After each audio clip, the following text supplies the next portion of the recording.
My dear friends, welcome in revision chemistry classes. आज की class में पढ़ेंगे क्लास 10th साइंस से अध्याय धातु एवं अधातु वाले चैप्टर से एक प्रश्न, उभयधर्मी ऑक्साइड क्या होते हैं, इसके उदाहरण दीजिए। तो चैप्टर आप समझ गए होंगे, धातु एवं अधातु है और इसी का एक प्रश्न है, उभयधर्मी ऑक्साइड क्या होते हैं, इसके उदाहरण दीजिए। ओके, तो आज का क्वेश्चन ये होगा। तो देखते हैं इस क्वेश्चन का डिटेल। इसके पहले जिन लोग मेरे चैनल में नए हों तो चैनल को जरूर सब्सक्राइब कर लीजिए और देखते हैं उभयधर्मी ऑक्साइड क्या होते हैं, इसके उदाहरण दीजिए इस क्वेश्चन का डिटेल। ओके,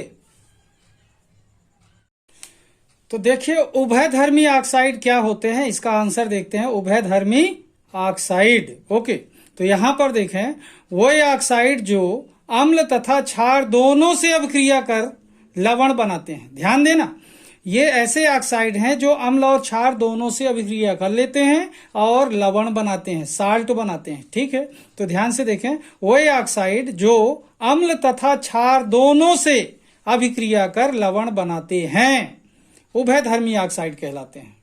एक बार फिर से देखिए, वही ऑक्साइड जो अम्ल तथा क्षार दोनों से अभिक्रिया कर लवण बनाते हैं उभयधर्मी ऑक्साइड कहलाते हैं।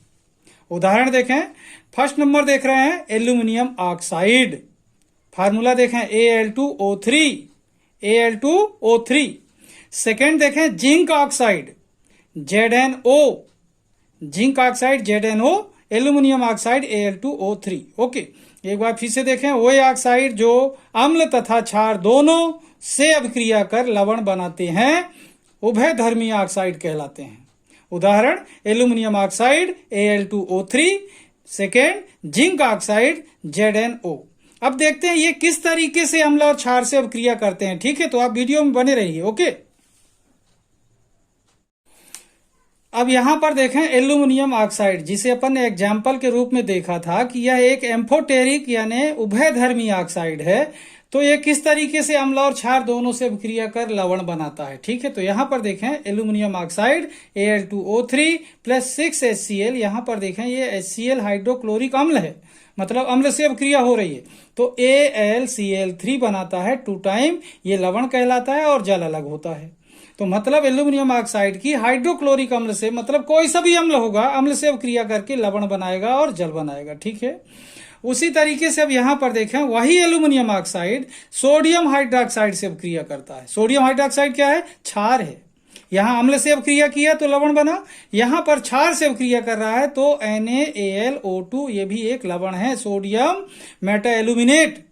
ठीक है, सोडियम मेटाएल्यूमिनेट, ये एल्यूमिनियम क्लोराइड है, ये सोडियम मेटाएल्यूमिनेट है, तो वाटर अलग हुआ। तो इस तरीके से देखा आपने कि एल्यूमिनियम अम्ल से अभिक्रिया करता है तो लवण बनता है, एल्यूमिनियम ऑक्साइड क्षार से अभिक्रिया करता है तो लवण बनता है। मतलब एल्यूमिनियम ऑक्साइड एक उभयधर्मी ऑक्साइड है, क्योंकि ये अम्ल से अभिक्रिया करता है तो भी लवण बनता है और क्षार से अभिक्रिया करता है तो भी लवण बनता है और जल अलग होता है। ओके, अब देखते हैं एक और एग्जाम्पल जो अपन ने लिया था, जिंक ऑक्साइड, वो कैसे अभिक्रिया करता है। ठीक है,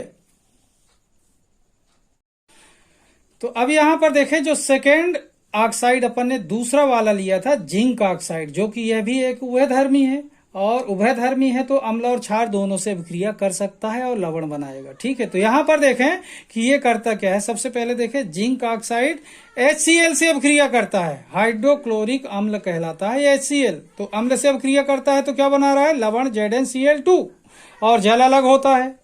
फिर सेकेंड स्टेप देख रहे हैं यहाँ पर क्षार से अभिक्रिया, तो यहां पर जिंक ऑक्साइड जो है ये NaOH से अभिक्रिया करता है। NaOH क्या है? सोडियम हाइड्रोक्साइड, और क्या बनता है? Na2ZnO2, लवण है जिसे सोडियम जिंकेट कहते हैं और जल अलग होता है।